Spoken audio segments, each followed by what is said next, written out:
All right. All right, y'all. We are live with episode just recently determined to be 94 of 15 with the Buns. I am Yubi, joined by... I am the Buns. What's up, stream? Coming at you live with the big 9-4.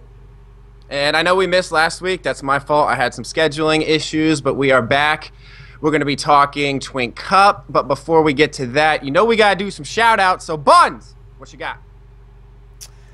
My shout-out goes once again to all the guilds that have been out there pre-mating, getting ready for the Twink Cup. A lot of new faces, a lot of new guilds, but everyone toning in, getting ready for the team play come July 31st, boys. Mark your calendars. It's Twink Cup, July 31st.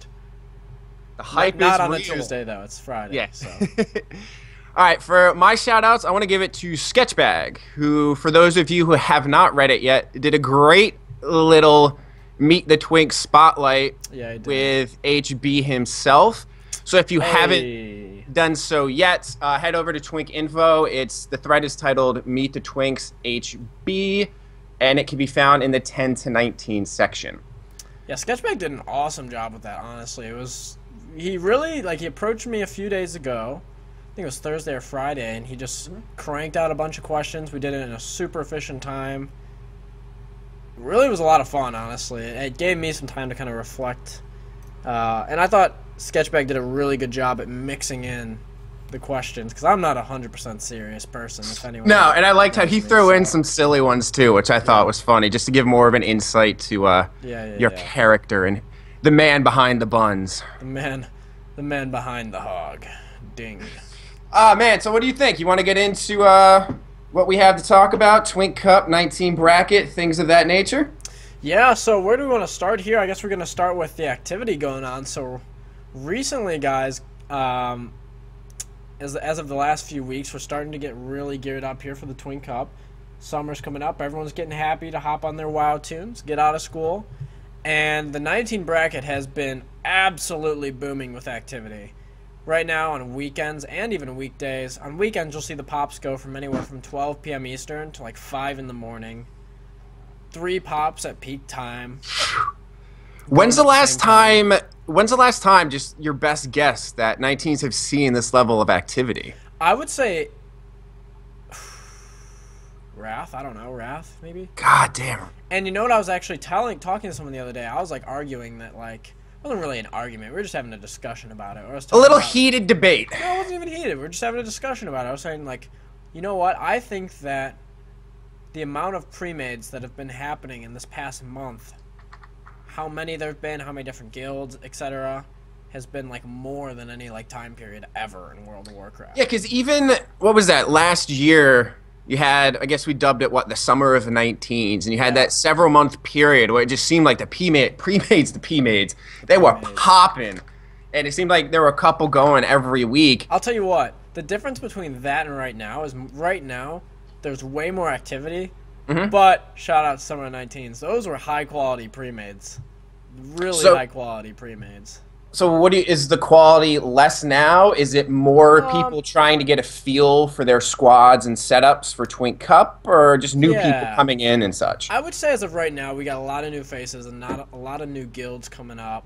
A lot of people getting involved in not only the community, but even the bracket. We've got a lot of new faces. So for a lot of teams, it's more about getting the repetitions and finding what they want to do game plan-wise, playing as a unit, getting the synergy levels up. Summer of 19s, it was kind of people knew where the fuck they were for MOP at that point, and it was just balls to the walls at that point. Guilds had the practice under their skin. They were ready to go. Right now, got a lot of new blood, old blood coming back. Everyone's trying to figure out their squad. So, and that's exciting though, isn't it? Yeah. Oh, it's awesome. It's not only do you have the old blood coming back, which it's always great to see someone you used to play with back in the day, and they just show up. You're like, oh shit, son, how the hell have you been? They're like, well, I heard about this Twink Cup thing. Seems like games are popping. Trying to see what's up, what I miss, where do I go, what do I need to do? And then on top of that, you have all these new people coming in for various reasons, which we will touch on later. And I mean, it's just insane. Everything I'm reading on the forums, talking to you, it seems like a great time for 19s as far as activity goes. Like you said, that hasn't been equaled since possibly Wrath. Yeah, absolutely. And from a community standpoint, 19 should be very proud of where they're at right now. For for the past like 6 months, you've had people advertising via trade chat, advertising forums, advertising different communities of WoW, whether it be MMO forums, whether it be the WoW forums, whether it be Arena Junkies, whether it just be our podcast, whether it be various other forums, Reddit, etc. All these other different venues.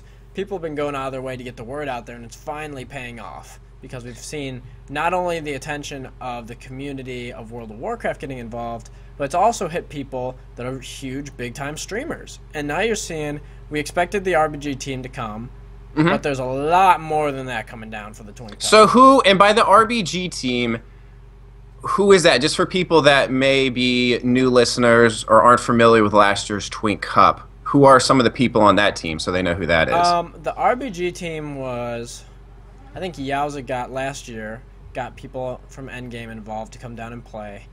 And I think it's like Tyler XO, Super Slam, Yowza, those guys that kind of lead the charge for them. This year their guild's called Party's Over. So. And this is the team, for those of you guys that aren't aware, that I guess the official designation is a tie for the way last year's ended.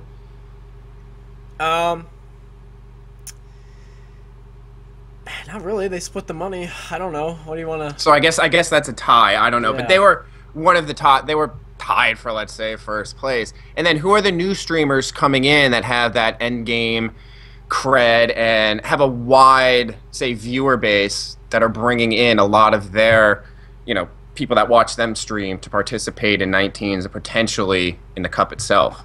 Well, playing a few people that are notable that the WoW community would know. Zaryu's playing for Teams Parties Over, which is going to be the RBG team this year. Pretty much close. A lot of the players that won in their RBG team at 100 are coming down to play.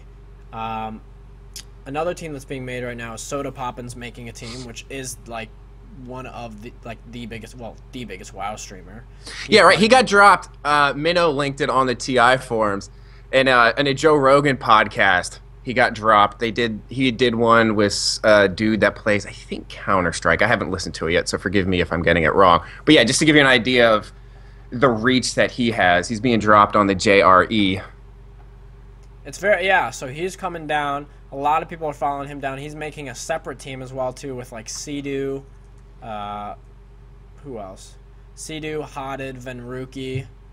So a lot of big names coming down and playing the Twink Cup this summer. And it just shows because people have been putting in so much work. It's been taken at such a community standpoint that it's gotten the attention of pretty much the entire World of Warcraft PvP community at this point, and World of Warcraft itself. So from a community standpoint, I think that the 19 bracket has done a phenomenal job at getting the advertisement and getting the word out there. And I actually would like to go off the community thing, unless you have something else you would like to talk about as far as the streamers that are coming in. Some of the... Go. That's okay. I think one of the greatest things I've seen happen in any bracket is the GG Twink initiative.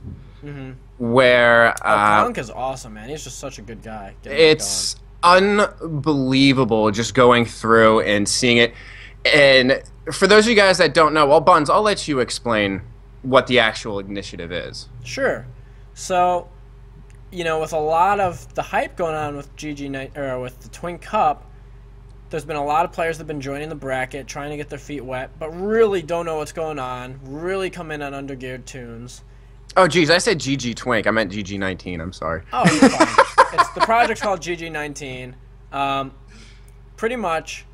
And you know what? I rip TI sometimes, but they've done a nice job. I thought Shane did a good job at making sure the Twink Cup and GG19 are on the top of the page. I think that is well-deserved props on that. It's a little thing to do, but it makes a huge difference, just the ease of access, where you log on to TI, and right at the top, in very bright colors, you can click on the Twink Cup thread, and you can click on the GG19 thread. And those, at this point, are the two most important threads going on in twinking.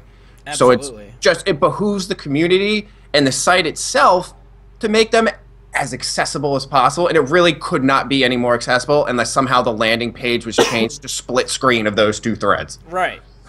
And, you know, how that all blew up was because Soda Poppin' one day was on stream and decided he was going to play, and he went to Twink Info, looked at all the armories and everything, and that same day, Twink Info got the most views on the site that they've ever gotten in a single day, with not even marginally close. Oh, I don't doubt it. Our site blew up on that day, and I was like, what the hell happened? I'm like, there's like 30 times more people visiting the site than normal, and now that makes perfect sense why.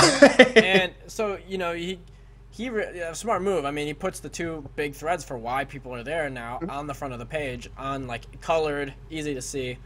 So going off that, let's get back on track here. So a lot of hype's going into Twink Cup. A lot of people are participating. A lot of big streams are participating. So the whole following is trying to go along with and play in the 19 bracket. Hence why we've seen the activity spike, why everyone's playing, etc. Twink Cup hype.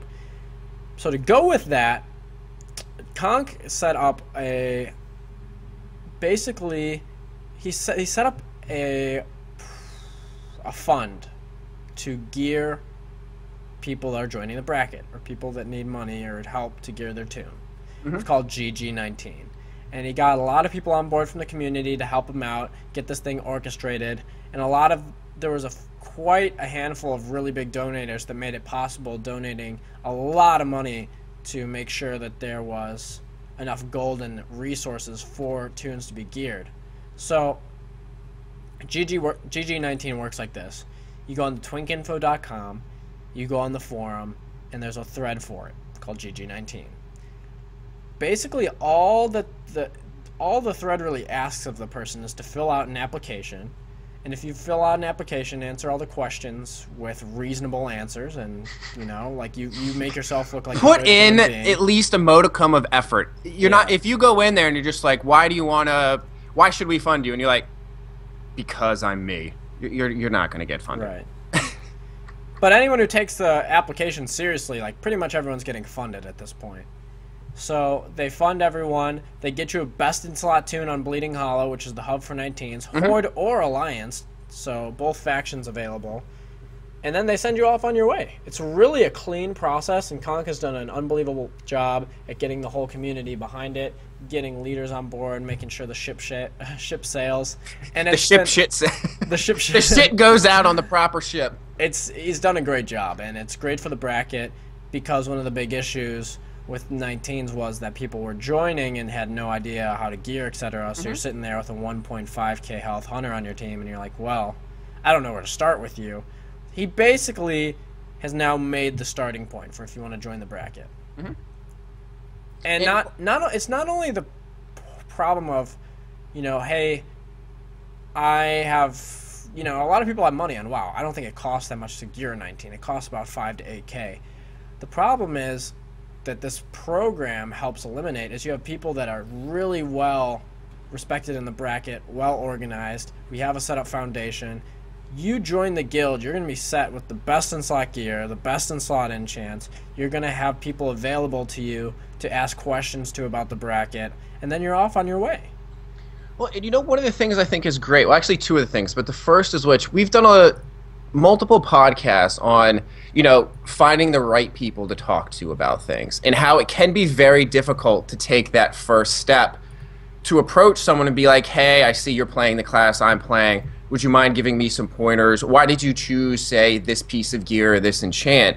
And through this initiative, I mean, there's no barrier. It's the doors open, they welcome you in, and they say, what do you need? How can we help you? Very welcoming. Just fill out the application as soon as you're accepted. What do you need? How can we help? And that's huge for someone, especially when you're coming into a new community where you might not know anyone, you might be a little nervous. And you could just get what you need, everything, and that's fantastic. And the second thing I think is great is that you guys are paying attention to the way Warsong Gulch is being played out. You're paying attention to what classes are overpopulated, what classes are underrepresented that would benefit squads in the Gulch. So like, let's say Rogues, for example. there may be a few of them, so the funding isn't really going there. There might have been a lot of boomies that have popped up recently, so you're scaling back and maybe not necessarily funding boomies anymore. So not only are you bringing in more people to the bracket, you're getting them set up properly. You're offering basically an ear to anyone that has questions, but you're doing so in a way that not only benefits the player, but the bracket as a whole and the quality of games. And that is unique out of every approach that I've ever seen initiatives, this, of course, on a much smaller scale, that have tried to undertake this endeavor. Yeah, I think that what Conk has done a great job is he's got the whole thing really wrapped up in one package. He's got people donating, got people helping fund the project. If you're hearing what we're talking about here and you feel like I'd love to be a part of the GG19 project, you'd like to have a Twink made, or you feel like you could help donate to the project, go to twinkinfo.com, GG19 thread, and you can talk to Conk or post on the thread, and they'll be more than happy to get you set with whatever you'd like to do and however you'd like to get involved with the project. But Conk has done a great job not only getting players through the system, but he's done a good job at keeping the donations funded, keeping the guild restocked. And that's a big thing, too, I think that should be brought up, is that the funding doesn't just come out of thin air. I know there was an initiative where people went and got in a group and farmed SFK, and I think a Shadowfang dropped from it. I mean, that's huge for the bank vault. So if there are people out there that have the means or maybe don't mind running SFK to donate some stuff, please step up and do it. You'll be benefiting the bracket as a whole, and maybe someone that comes into the bracket, and it could be the next Buns in 5 years. Who knows? You know, it could be a very positive member to the community that got their start. Like HB you had your gear fairy, remember? I did. Flavor was my gear fairy. Yeah, so you could be the gear fairy for the next person coming up that is going to very positively influence this bracket. So I think that that's pretty much a good place to wrap up GG19. Conk's done a great job. If you want to get involved in the project, once again, twinkinfo.com. GG19 is at the top of the page. Twink Cup is right next to it. You got your two big threads right there and all the talk going on about it. Now, we hit one of the big threads. Why don't we hit the other one a little bit?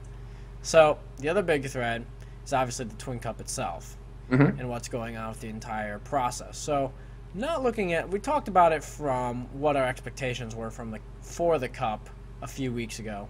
But I want to talk about how the community is kind of getting ready for it. And we touched on that at the very opening of the cast, but let's go into it. So my initial thing, when we initially started talking about the Twink Cup, I said that realistically I think we'd see 6 to 10 teams. And I said 6 was probably being safe. I think you're talking about having 10 to 12 teams and 10 being safe. Which is awesome. The sign-up thread has not come out yet for the tournament, but I would think you could expect it coming out in the next 2 weeks for the actual sign-up thread to start coming out. But I think that's still good because there's still teams that are trying to figure out their roster spots, get an idea if they need subs or whatever it is, figure out who they want on what class. And, you know, that's tricky, too, within itself because you only get 2 players per person, and you get a 13 roster slot. So, you know, there's some decisions that have to be made if you want to go through your comps, etc. So, going off of that, we've seen a lot of new guilds come up. There's already some guilds holding the bracket down. Recently, on twitch.tv/fearthebuns, which is my Twitch channel, we've had a ton of people watching in for watching the community war games that we've been doing. And I've been commentating with the Spectator add-on live with people like Nudge, Nikosi, Muskie. Thanks to all 3 of those guys for really helping me out and making sure that we have a good stream for the community to watch the games and have some commentary too. So all that is available too, where you can actually watch these pre-mades live from a pretty professional point of view, I should say. And are those coming from your stream, other people's streams, multiple streams? Let's give plugs for all those. Well, the spectator point of view with commentary is coming from twitch.tv/fearthebuns. Okay. Sometimes, depending on whose guilds are playing, there will be other streams available if that makes sense from actual team point of views. That kind of depends who's playing on the night and who's streaming. Are there any that you can think of, like Sipe or Pizza or Sax, any of their streams, or are they generally not involved in the games? I think it's kind of a game-by-game thing, if that makes sense. I would say that for the most part, honestly, most people have just been watching the community stream that we've got going on when we've been doing the games, which is on my channel, twitch.tv/fearthebuns. Well, hit up that channel then. That's going to be your safest place to go. Check a follow, and on Twitter @fearthebuns, because there'll be updates. It'll just say like Twink Cup exhibition games, usually is what I title it as. I think, let me think about this. In the past week, we've had Waka Flock. I'm counting in my head how many guilds and groups have played. I think Waka Flock has played, GSC has played, SR has played, Illustrious has played, MYT has played. A few of these guilds have played a lot more than once. We've seen a few Real ID teams form and play as well too, and we've casted those games. You've probably seen around 6 to 8 different teams play in the past week. Wow, really? So we've had quite a lot of games going on. So it's been pretty hype, honestly. That really is. I mean, especially when we were talking about this a while ago, and you're like, yeah, I think 6 teams, that sounds about right. And already you have 6 to 8 teams just participating in the practice games. Well, going off of that, you know why I said that? And I don't think that this is completely to be counted out yet. There's still like a lot of teams right now where you have, let's say they have 8, let's say they have 9, and they need a sub or something, and they take someone from another team. So until I really see teams with like, wow, I can recognize this team as a full 10, I can pretty much tell you who the 10 is, I usually don't give them that for sure check off. And I think that there's still quite a handful of teams that are looking to fill a last spot or two. So that's why I say that, because until like they pass that threshold in my mind, I can't really say that they've got a team. They're just a contender. Well, not really. I mean, you gotta have 10. I mean, if you don't have 10, you can't play. A contender to be a team in the cup, not actually like contending for the cup. I think that I think it's on the right track though. There's a lot of teams that are ready, getting their synergy ready. Maybe they're trying to find a spot or two left on their teams, but everyone's pretty much coming into full form here going into the summer. It's exciting, man.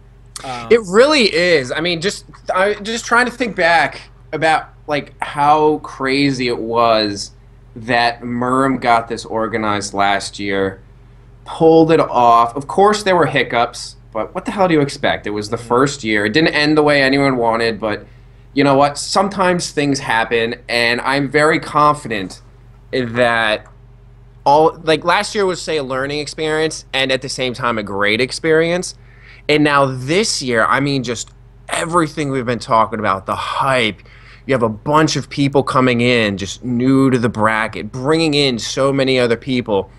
You got $7,000 going into the fucking prize pool. I mean, that is unheard of. Going off of that, one thing that Murm has done a great job on is he reopened the Indiegogo. So if you want to make a donation towards the prize pool, it is reopened at this point, and it's Indiegogo for the Twink Cup has been reopened. So you can donate there to help with the prize pool, etc. So that has been a good move by him as well to reopen that, in my opinion. The thing right now that I feel like you're about to go negative here, Buns. No, I was actually trying to wrap my head around what I wanted to say. But, you know, it did sound kind of negative. I'll give it to you. Yeah, the way you say it is like, I was trying to... I know we were talking about a lot of good shit, but now I'm going to bring it down. But that should have given you enough time to wrap your head around it, so what you got? You just made me real confused, in all honesty. But, anyways, the thing that has been interesting in the war games so far is a lot of teams... I've had quite... You know, I'm one of the main people that are running the community war games, and right now it's pretty much not all the teams want their pre-made streamed, and that's completely understandable that if teams don't want it, but the teams that have wanted their pre-made streamed, they pretty much know at this point to approach me or Nudge and we'll make sure that your games are going to get streamed. Mm-hmm.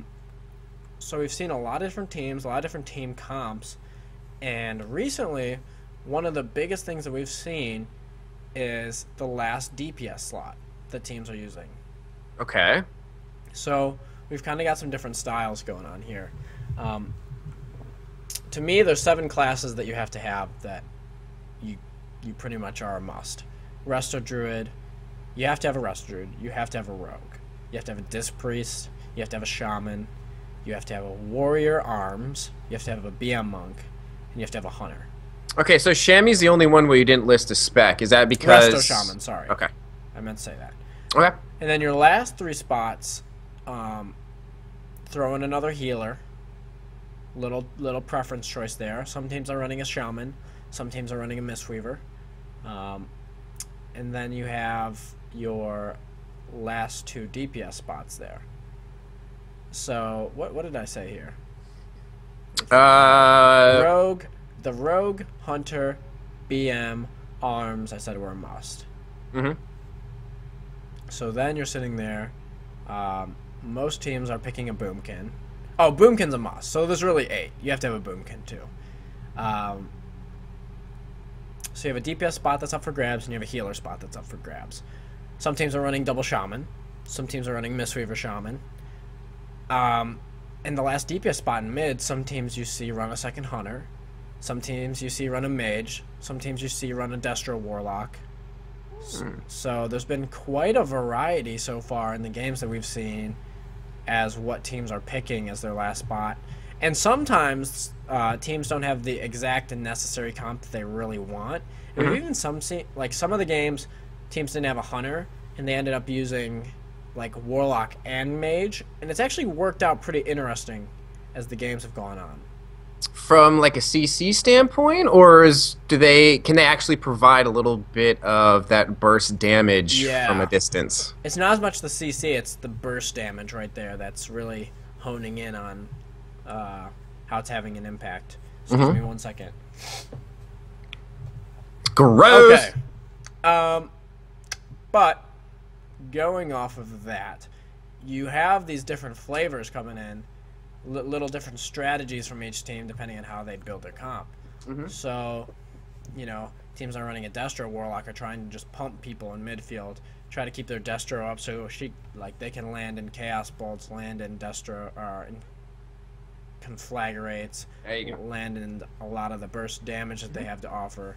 And then you also see teams with Mages getting that 4 stacks up, CSing a healer, trying to land kills in mid. I gotta ask, how difficult is it for a mage to get those 4 stacks? It's not difficult. It's not? The issue with mage is that they'll go if you spam 4 stacks. As someone that plays a healer, that just seems like such a foreign concept. It's weird. Like, it costs a lot of... If you sit there and spam 4 stacks, you will go like faster than like any healer without a doubt. Like, it's not even marginal. Jeez. So mage kind of has to manage their stacks, and it's not like. And here's the thing: the catch is that mages do the most damage if they sit there and spam 4 stacks, but they'll go So you got to find the balance between being able to keep 4 stacks and properly placing the boom. Right. Well, there really is no boom. The Arcane Barrage does like 300 damage or something like that. So not huge damage there, if that makes sense. But they still offer a lot with CS, Blink, a lot of movement across the field from midfield. And then you also see teams still run double Hunter for a lot of control, being able to have that extra stack, being able to have that map control. So quite interesting that we've seen quite a mix of team comps. And the thing for me that most people, I don't think, have completely wrapped their head around is that for me, it's the first 3 minutes of the game that are most interesting, especially with the 25-second reses. So depending on how a team comes out in those first few minutes, that opening mid-fight, I think really determines how the game's going to look in a lot of the competitive games. Well, yeah, especially if everyone has their own 25-second res timer. I mean, that can be crippling. Like, imagine you lose your disc off the back, and then all of a sudden, say your hunter goes down. you're losing a lot of your preemptive healing and a lot of your control. And how do you really come back from that if the other team isn't similarly crippled? Yeah, and that's where your strategy comes in. That's where your synergy comes in. It's not as much when things are going well that it's hard for you. It's when things aren't going well and you got to find a way to turn it around that things get difficult. Now, in some of the games that we've seen so far, it's just little things like understanding situations that have hurt, like won or lost teams' games. And I was doing some games the other day with Illustrious, and they were playing like kind of like a real ID group. It was a mix between a guild and the real ID group. Mm-hmm. And the Illustrious team was having they were doing okay in mid, but this team, the real ID team, was running a mage warlock, and sometimes when they would ramp up, they'd give the Illustrious problems in mid. Now, one of the biggest mistakes that they ended up making throughout the course of the series was that in some situations, the real ID didn't need to keep pushing, but they'd go to the enemy team's GUI to try to land an FC kill, but what ended up happening is they didn't land it. Their warrior, in one specific case, Illustrious's warrior, charged on the FC with high stacks, and the healers just pumped everything into him. And it gave the rest of his team time to res because they're so focused on the FC and the warrior that then, after they got fully res, they went and killed the FC. So it's really interesting, like the little things the teams are doing right now to try to combat the body reses and trying to get themselves regrouped. Well, you know what I think in that specific example that you just presented? I think listening to last week's podcast would really help people, because that seems like something that could have been potentially negated through effective communication. Where if the situation was properly communicated to everyone, they'd be able to identify what's going on and not necessarily ignore everything else and just not tunnel in the current situation, but think about what's going to be happening 25-ish seconds down the road. I mean, honestly, you know, I didn't mean to get totally in specifics here, but like the biggest mistake in that specific example was that they were even in the enemy team's GUI. There was no need to be there. They were up the cap. They could have gone into base. Oh, I actually missed the whole. When you said GUI, I just assumed like it was theirs and they were trying to pump out or something. Oh no. So they were in the other team's GUI when the warrior from the team that was really struggling just went on this FC because he was in a bad spot, and it gave Illustrious a whole time to revamp and get regrouped, and then they ended up winning the game in the last 20 seconds. So, all right, I'm gonna switch gears back to where you were talking about that last DPS spot, and I'm gonna go to something that Taco Champion said in stream chat. He asked me to have you address Ferals and their place in the Twink Cup. Now, he said I should state how they should be involved. However, I cannot agree with that statement. So I think at this point, is Feral the only class banned from, or I should say spec banned? Feral is the only spec that's banned from Warsong. At this point, it's not banned from Arena. Okay, can you explain to people that may be unaware of this to be like, why would you ban a spec from a tournament? That doesn't even make sense, especially if people are coming from endgame, where it's like, dude, we're going to play what we want. Can you explain why a rule such as this would be put into place? Ferals have the potential to one-shot anyone. Literally one-shot. Let that sink in. This isn't like the proverbial, yeah, it's a one-shot, but includes a couple white hits and then another special ability. It's one shot. The argument from some people that play Feral is that there's a lot that goes behind being able to get that opportunity to one-shot. The problem is the fact that you even have an opportunity to one-shot is detrimental to when you have teams that have 25-second reses, individual reses, when you can land an FC kill and kill them without stacks by yourself. So it really hurts the meta. It pretty much forces Trinket every single time you get Rake stunned opened. And then at that point, you don't have Trinket. And if anyone's curious about how much damage Ferals can do, I believe there's a thread on TI where it's, what's your best ferocious bite hit? And just go peruse a few of those, and you'll see very quickly it is apparent that when we're saying one shot, it's not hypothetical. Not only has it happened, it happens on a regular basis. Save told me the other day, in some sort of chat, that he was on his feral one day and hit someone for 12K. How many stacks was on that motherfucker? A lot. But the health pools at 19 are about 3 to 4K, so understanding for why the rule's in place. And if you're playing, say, in a game of the Twink Cup, and you have two evenly matched teams, it's very likely that you will see stacks come into play. Do you want it all determined by which team's feral just pops up there Right. and hits them? It would lead to a really, really boring meta, because every team would run a feral. You'd be stupid not to. And then every team would be playing really hard defense, waiting for their ferals to get one-shots. And no one wants to be a part of that, and no one wants to watch that. That's why. It's like, did you want a game where it's just your feral and your rogue going up, and that's what determines the game? I don't know. To me personally, that's not what I want. I don't know. You sound like you don't like that either. Maybe No, I don't. Listening, I don't know. Doesn't seem like my sort of thing, but to some people, you know, I maybe wouldn't even have them people that allowed in arenas, and I made a comment about that recently. I wouldn't even let feral be allowed in arenas. And another comment going off of that is last year, how the rules were set, arenas had a really big part on the entire Warsong Gulch thing. They The did. entire Warsong Gulch standing. So, what I mean by that is that I don't have an issue. I don't have as much of an issue if arenas, how you do in arenas determines seeding. I don't think it's necessarily the best idea since the focus of this tournament is Warsong. But if they need something to determine seeding and it has to be arenas, then so be it. If they were going to do that, I would like to see the arena tournament this year have every team has to run the same comp. Like something like RMP. Because I think that otherwise we're going to be seeing a lot of teams that are going to be globaling teams without CC, with just damage.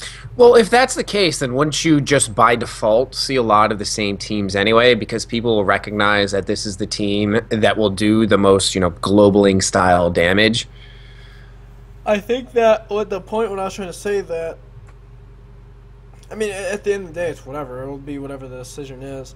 I just think that it would be more interesting to watch where everyone's playing the same comp and we can kind of see what teams are doing differently to win versus like, I mean, if I had to take my best shot at it right now, I think you'd run like Resto Shaman, Arms Warrior, Boomkin / BM Monk. And that's your three. See, shit, excuse me, I just went gross on that. I get what you're saying, but as someone that's going to be viewing and not participating, I would like to see the different comps that come in and how they can make it successful or not. Oh, that's totally understandable. I can understand that and see like the different variety that people bring in. Yeah, And I think that like you will see different variety. The problem is that I just think that there's some comps that are so far superior to other teams that it's just going to be a mess. And you know what? That may be the case, but it will be interesting. Like, think about the free-to-play tourney. There were different comps that came in that did well. And it was like, oh, that dude played Enhanced Chamois. He did all right. And you wouldn't have expected it. And I think it'd be very cool to see if something, maybe not necessarily Enhanced Chamois, but whatever it may be, comes into the Twink Cup tourney for the arena styles, and they go kind of counterculture as to what's expected and puts on a respectable show. And they're like, oh, wow, that kind of made it seem like that's viable. And who knows, maybe they come out on top and beat that crazy class. Or crazy comp, I should say. I think that either way at this point, like, the 19 arenas are actually just pretty dog shit, to be completely honest. Well, that's, speaking of... like, that's why I kind of don't like that it's seeding into it. But I guess the end point that I wanted to make that I really didn't get to is that the seeding is fine. At the end of the day, if that's what seeds the teams, whatever. You're going to play the same teams anyways. It doesn't really matter. But the issue that I have is that arena, your rankings, I mean, arenas are going to be kind of like randomly selected. You'll play whoever plays, and then you're going to get seeded into the Warsong tournament after that. Where you seed, based on how your arenas went, should not determine how a Warsong Gulch series ends. Well, then So let me if ask... I look at it at the end of the day, and let's say there's two games, let's say they're best of 3. I don't know what they're actually going to be at this point. Let's say the Team 1 team plays the Team 8 team. And Team 1 team wins a game. Team 8 game wins a game. And then the second game goes to the third game goes to a tie. Mm-hmm. And if Team 1 wins because they had a higher arena ranking, I have a huge issue with that. Well, then, I mean, what is your counter proposal, a realistic counter proposal to that then? Because if you're going to, you know, just come out and say, like, that doesn't work, what is your solution to that problem? I would say, I think it's something that needs to be discussed. And that's been an issue so far with the Twink Cup, is getting things discussed and really finalizing some details. That's been one big issue from a community standpoint. Well, let's, between the two of us, let's discuss it now. What would be your idea? My idea would be the team that capped more flags in the series wins. In the series. All right, so the team that caps more flags in the series wins. I can get behind that, but then how do you determine initial seeding for the tournament? Do you still, is it like pulling it out of a hat? Do you still use, say, based on the arena tournament? I don't mind if it's based on the arena tournament. I wouldn't mind if it's based on randomization. I would have an issue if the victor goes to... if the rankings going into Warsong determine if a series is won based off that. I would have an issue with that. All right, that's... I think that's a fair... I mean, the people aren't coming here really to watch the arena portion of the tournament. People are coming here to watch the Warsong part of the tournament. Well, and I also... Warsong tournament, you win the $7 grand for winning the Warsong tournament. Yeah, I think the prize pool is reflective of that. I just wanted to make sure you had a counter proposal instead of just being like, oh, no, that's not going to work. Well, how could it work? And I think the example you gave is a decent way of doing that. And you know what also that would do is sort of a ancillary effect? It would make turtling not such a great strategy. Right. I was thinking the same thing. Because, the only issue that I can think of what we just proposed there is, let's say the prior teams, both teams won with like a score of 1-1 or 2-2, and it went to a last cap. And let's say at the end of the day, both teams did have the same amount of flag caps. That could be an issue with what we just proposed right there, where you have teams with the exact same amount of caps, and then the third game goes 0-0. That would be really dicey with what we just proposed there. Well, then in that case, I mean, it might not be the best way to determine it, but I mean, at some point, no, you can't. Not everything is going to work out the way you want. Every solution isn't going to be ideal because it's impossible to say anticipate everything that's going to happen or please everybody. But if you play, 3 straight games and they end in ties, what would be another way to do it than be like, well, you know what? That squad took it in arena. How the hell are we going to decide this? Are we going to play games for the next 2 weeks to determine who the actual winner is? Or do we actually need to move forward in this tournament and decide who is the winner? So, like, if you can't go to flag caps, which I actually do think is a fantastic idea, maybe having that as you know what I actually think? If you can't go to flag caps, I think you should make the team play another game. But then, what happens if that next game ends in a tie? That is dicey. I don't know. You know what I mean? It's play another game. Yeah, and then what happens if it ends in a tie? Okay, we play another game. What if, I mean, this is never going to happen, but say, like, the worst-case Armageddon scenario happens, and you're looking at everyone in round 1, it just went 0-0-3. It was just all fucking ties. So what, is this tournament going to last for the next 6 months? I mean, there has to be a way. I think that that's an issue that needs to be talked about, but as of now, one thing that's been, for all the good that's been going for the Twink Cup this year, getting some of these finer details rounded out has been a huge issue just because of lack of communication going on between kind of the bracket and the actual, bracket leader or the tournament leader. So we've got to get some more clarification on some of these things coming up, as we're only 2 weeks out, or 2 months out rather. Let's say 2 weeks. You're gonna be freaking people like, oh shit, I need to hit up that GG19 thread now. We gotta, but we gotta get some of the stuff rounded out. We're 2 months out. Not a lot of talk has been going into some of these issues, and while it's good that we're getting everything hyped up, We got to make sure the foundation's there to have a successful tournament, and that's one of those key foundation things that I think needs to be addressed. I think looking at it from a cap perspective would be good. And then maybe, you know what would be really weird? I'm open. Is like, if it doesn't go down to caps, you could actually go down and say, like, how many, like, returns did each team have? And you can I make swear, that for a second, I detail. actually thought you were going to say high kills, and I was just going to turn off the call right now and be like, No. podcast over. I think you could go to returns, though, and I think that that's a fair way to also look at that, is if it really tied up the team that had more returns. Because you know what? That even in a tied series, there could be a difference between those two. And in my opinion, if you sit there in a tied series and, like, let's say you pass a flag and it gets ninja'd. Let's say you drop a flag for some whatever reason, you let it get returned. You know, you had to sacrifice the flag at that point, and that could be something that could be a determining factor for how the series ends.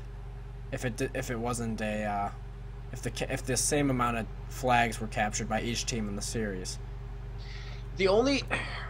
I'm just going to run devil's advocate to all this. The only thing I see being a problem, and it's very rare that you would tie on, you know, flag caps and flag returns, but they are two things that can possibly be tied. And the only thing that can't be tied is the seating in arena. And I do agree. What if it was, say, like a 3-prong approach? The first one is, did you cap more than the other team? Yes, you proceed. Did you tie on caps? Yes, okay, let's go to tier 2. Did you return more than the other team? Yes, you proceed. Did you tie? No, then you go to tier 3, and then that is like, all right, I guess we're just going to have to go here, because where else do we go? Yeah. But even talking about returns, I don't know if that's 100% fair to be the final determiner as well, too, that final factor, because you could have teams that drop the flag and re-stealth and go for a repick, and at that point, it's like, do you want to shame teams for doing something like that? Because that is actually a really good thing. Do you want to reset stacks? That's a very important and viable strategy, depending upon, you know, the way the game is playing out. I'm not even sure that you would want that to be the determining factor. So if it didn't come down to caps, I would actually, you know what, this sounds really weird. If it didn't kind of come down to caps, though, and you couldn't find a clear determinant there, you're running out of, like, serious options to pick, to be completely honest. I would maybe look at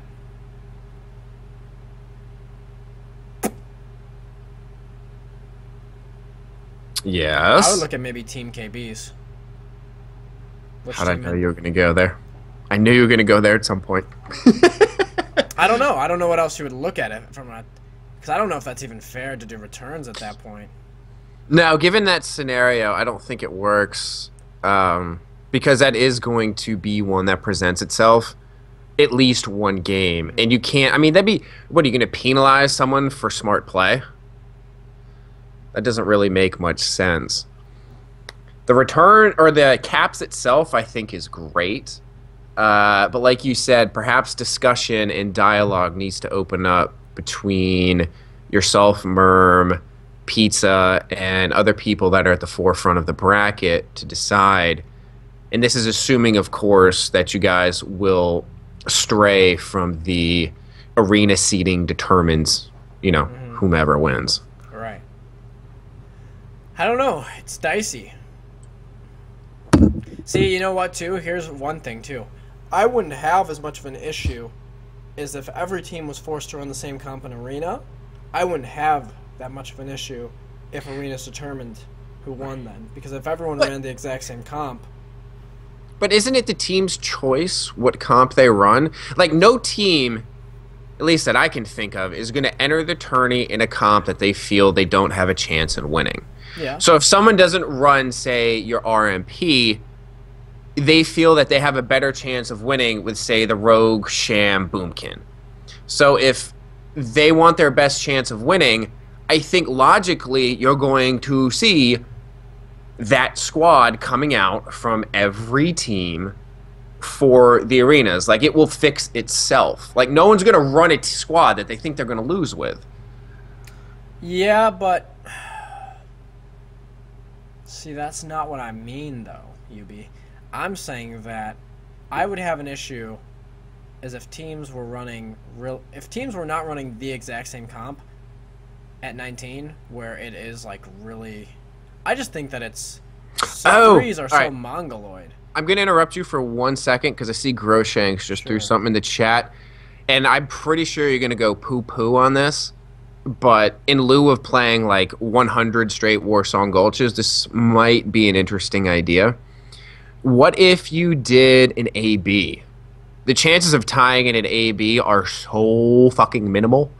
It's ridiculous. What if it goes to, you run through the 3, everything's a tie, 1 AB to decide it. That is efficient in the sense that you don't have to play multiple Warsong Gulches and run the risk of ties.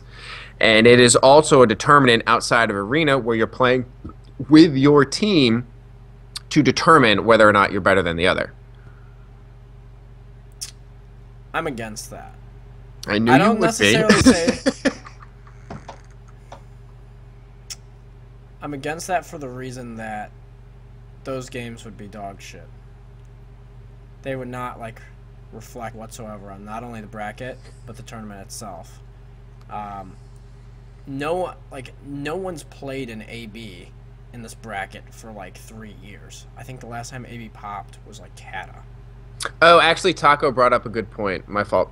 EOTS, you can do 10.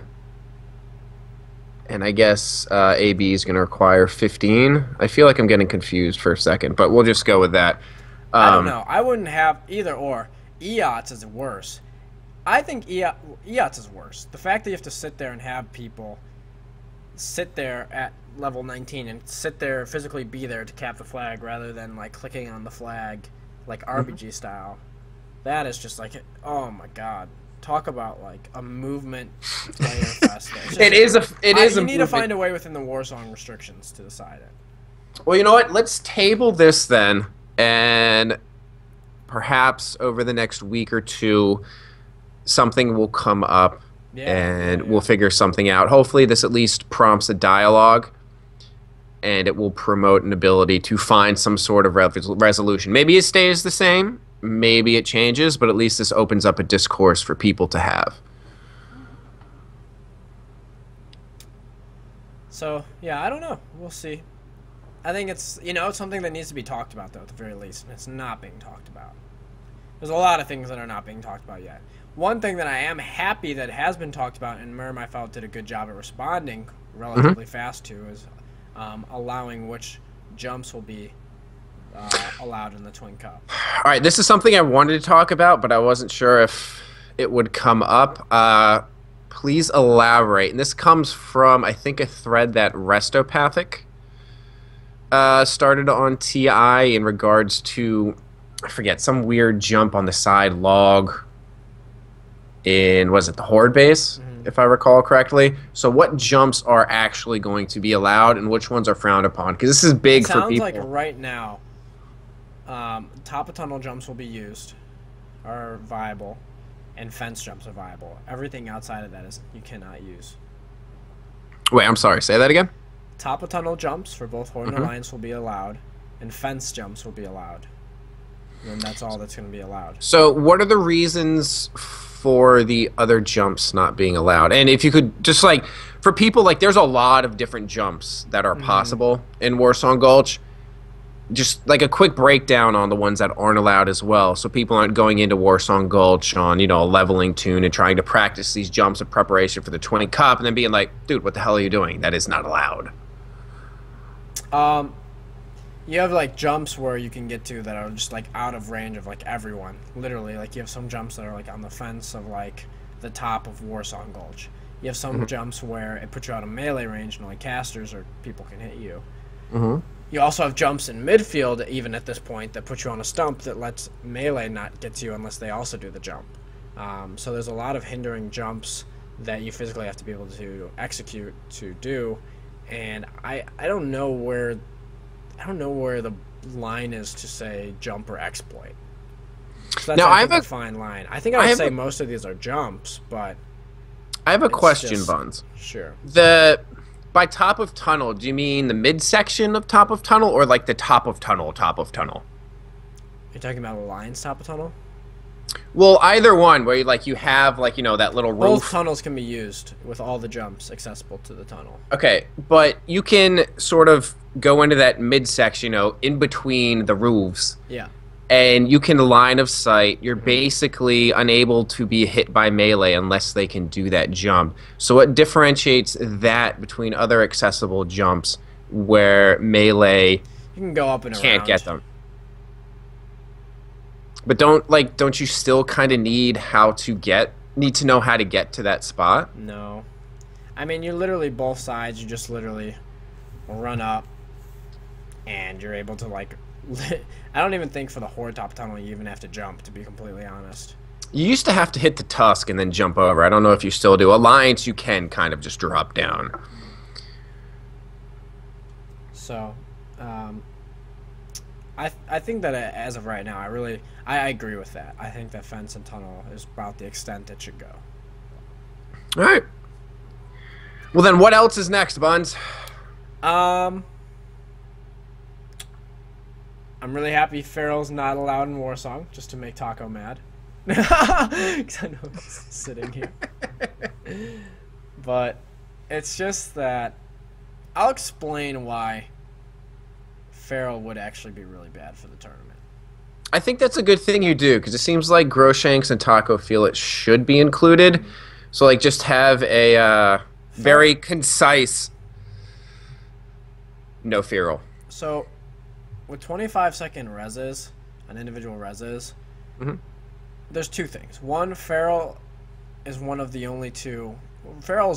two melee DPS that can kill an FC by themselves. Has the potential to. The other being a Windwalker Monk. But for reasons that I think are pretty explainable, Windwalker Monk doesn't have the same impact that Farrell does.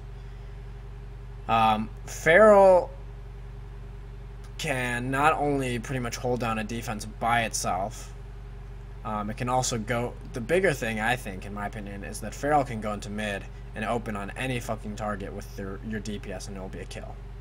Okay. And then that team's going to be able to push off of that. And then if it does become a stack game, teams will just turtle for the entire time with hunters on D. And you may not even see a cap because of that. Not to say that that couldn't happen either way, but it'll prompt teams to do that a lot more frequently if there are Pharaohs allowed. Yeah, because you have to play to what's the winning strategy is. Right. So for me, that's probably why Pharaohs won't be banned. Well, let me ask you this then, Buns. Yeah. Since roughly how long do you think it would take a Feral to build up 5 combo points? It probably takes anywhere from like 7-8 seconds. I mean, you have to understand that the energy pool, you're going to have a few globals that you're not going to be able to hit because you need to get everything up. Well, the reason I ask that is because if you're in a 25-second res timer, it takes, from what you said, 7 to 8 seconds to one-shot somebody. It seems kind of self-explanatory to me, but I'm still seeing some stuff in chat that says you're blind to the issue. So is there any point that you can sort of identify where maybe you're not recognizing, or is it maybe those people are being blind to the problem? The problem is that, okay, here's how I would play it if I had a Pharaoh. Mm-hmm. I'd have my Pharaoh go mid. I'd also run a rogue. I would open a healer, and if one other DPS connects with him, he dies. Assuming that for some magical reason he doesn't die, my Pharaoh's going to get up points. Enough to go defense. He's going to get a bubble. And he's either going to reopen in mid on that same person, and he's going to die because he won't have Trinket. Or he's going to go back on defense after that and go kill the FC. Because he's got 5 points. And by his damage alone, he'll be able to not only force Trinket, 5-bite that FC, force Trinket displacer from the FC. If they wild charge on top of him, or if they're Worgen, if they're Night Elf, they'll get a re-stealth, and then they'll kill after that because they don't have Trinket. It literally, they can solo the class by themselves, or put them down to like 25% health where someone else will finish them off. So I think that's another thing I want to ask. It's not necessarily just that Feral can one-shot somebody. It's that Feral presents a very realistic scenario where an FC gets two-shot that otherwise wouldn't be there if they weren't in the game. Yeah, I don't know. It's just Like, is it... I think that every class would run a Feral. And I think that you would even see, like... I think every team would run a Feral. Mm-hmm. And in this style of Warsong, Feral would be more beneficial than Boomkin. For reasons that people might not understand immediately. But the better teams will, like... Yeah, because, I mean, in a way, it's like... You know, that 5-point bite into a Star Surge seems kind of tempting. There's no... I think the problem that people have to wrap their head around is like, let's say a team runs a Feral and another team runs a Boomkin. And the argument is, well, you'd be stupid to not run a Feral. Or you'd be stupid if you ran a Feral because they don't do that much for you in mid. What says I have to play mid? I don't have to play mid against you. I'm only going to play mid against you if I think I can beat you in midfield.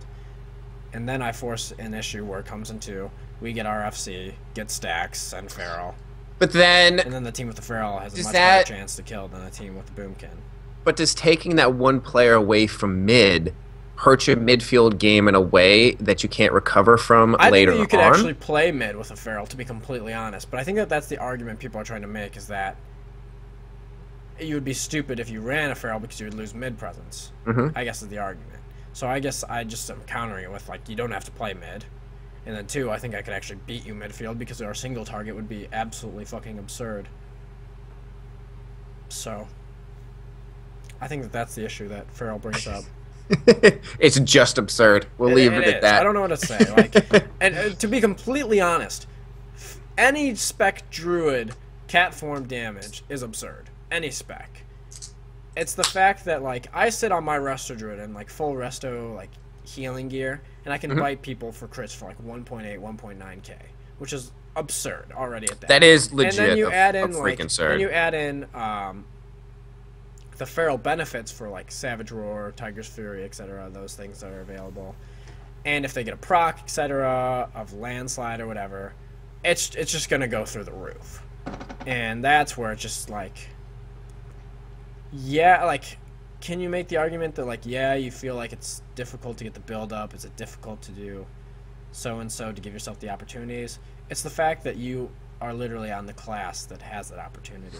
But yeah, that's what I was about to say. Like, is it not just that not only do you have the opportunity, but you're going to have people that are quite skilled in that class that know how to make the best percentage chance for that opportunity to present itself?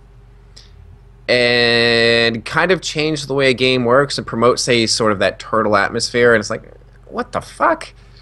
Or just run up and completely change the game with one class. You have 7 to 8 seconds to build up the burst, and then a 25-second window for that person to come back. Yeah, I don't know. I think that's where we're at. I think that... I mean, at this point, it's not allowed in the Twink Cup. So...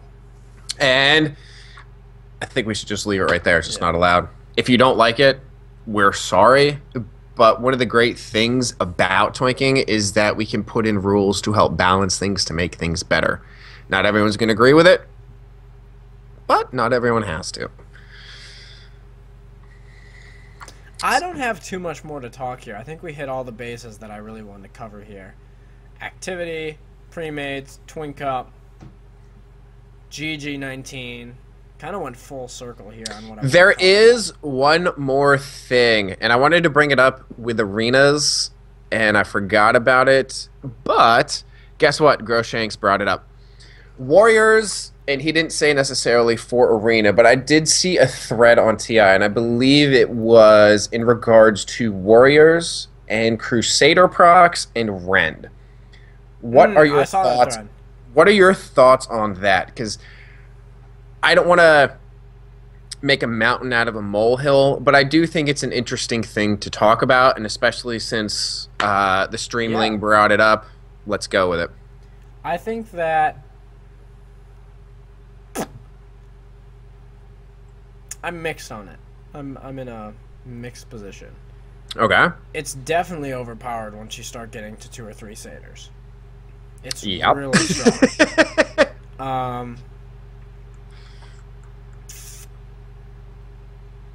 I wouldn't be 100% opposed to it, but I think that Warrior putting themselves in that offensive position, like to continue getting Rens when they have satyrs they're going to want to push in, also puts them in a position where they're very extended from the group. And they're on a class that's, yeah, you have charges. They're not crazy mobile, though, other than that. If they get slowed by any sort of means, they're going to have to pop a charge to use it. So I'm not like really against it, because they don't have like a ton of mobility, really. Like, you can punish a warrior, I guess. So it's like if they're coming out... I definitely can understand. I can totally understand, though, where people are upset about it, because it is, like, if you get 2 or 3 satyrs and you have Rens going, it gets scary, like, real fast. I'm not sure how you would be able to actually enforce that rule, though. I'm not saying it would necessarily be a hard thing to track. Is it just like taking micromanagement to the next level, where it's like, we got to count stacks and stuff? Like, how... Well, from a stream perspective, from someone who does the commentary and runs the add-on, when you're looking at it through the BG Spectator Live, you actually can't see when people proc with anything. Like, unless you're literally hovering over their tune, and, like, you see, like, the buff proc. You know what I mean? Like, you see the double swords proc over their heads. And, like, how could you even tell if they had 2 at that point? You would have to have, like, screenshots from the players, from the games, to really enforce that, to say that so-and-so did that. I don't know if I'm... That doesn't bother me as much as other things. I definitely can understand why people want to talk about it, and I think it's something that should be talked about.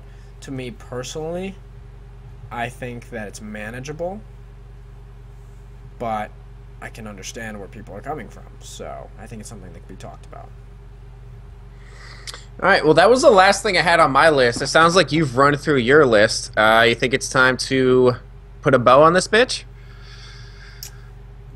Hashtag Team Harvest for the Twink Cup. Hashtag Twink Cup. At Fear the Buns on Twitter. Twitch.tv/FearTheBuns for the Strum. And you guys know where to find us, because you're watching right now. Twitch.tv/bisnation. YouTube, the stream goes up as a vodcast on Wednesdays. And you can find the site at bisnation, bisnation.net. And thank you all for tuning in and watching.